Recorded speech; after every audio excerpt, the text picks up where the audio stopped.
ఏంటి ప్రసన్న, ఇంకా వంట కాలేదా? మా ఇంట్లో ఇలా ఆలస్యం చేస్తే అస్సలు కుదరదు. మీ ఇల్లు వదిన, నా ఇల్లు కాదా? ఇది నీ ఇల్లు కాదు, మా అమ్మ నాన్న వాళ్ళ ఇల్లు. నిన్నగాక మొన్నొచ్చి అప్పుడే పెత్తనం భలే చిలాయిస్తున్నావే. వదిన, నేను ఇంటి కోడలుగా వచ్చిన. మీరేమన్నా పడడానికి బానిసను కాదు, నేను మనిషినే కదా వదిన. నీకు మాటలు ఎక్కువైతున్నాయి. నీ వల్లే నా తమ్ముడు మారిపోయిండు. అప్పుడే వాడిని కొంగున ముడేసుకున్నావు. ఎంత తెలివైందానివో చూస్తేనే అర్థమవుతుంది.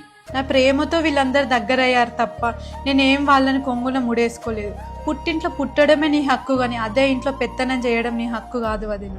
నేను మీ అమ్మకు కోడల్ని, మీ తమ్మునికి భార్యనే, కానీ ఇంటికి శత్రువుని కాదు వదిన. ఏంటే? అక్క, నేను అంతా వింటున్నానే. ఈ ఇంట్లో నువ్వు చుట్టం చూపుగా వచ్చిందానవే గాని ఇంట్లో దీపం పెట్టి ఈ ఇంటి బాధ్యతలు మోసేది నా భార్యనే కదా. అక్క, ఈ ఇంటికి నీ ప్రేమ కావాలనే, నీ పెత్తనం కాదు. నువ్వు చెప్పింది నిజమేరే తమ్ముడు. నేను ఓ ఇంటి కోడలనైనా కూడా ఈ ఇంటి ఆడబిడ్డననే అహంకారంతో ప్రసన్న అనరాని మాటలు అన్నాను. సారీరా ప్రసన్న. మనలో మనకు సారీ ఎందుకు వదిన? మనం ఎప్పటికి ఇట్లా కలిసి ఉంటే అదే చాలు. పెళ్లి కానంత వరకు పుట్టింటి పేరుని మోసారనే ఆ ఇంటిని నరకంగా మార్చే కొందరు ఆడబిడ్డలు దయచేసి అర్థం చేసుకోండి.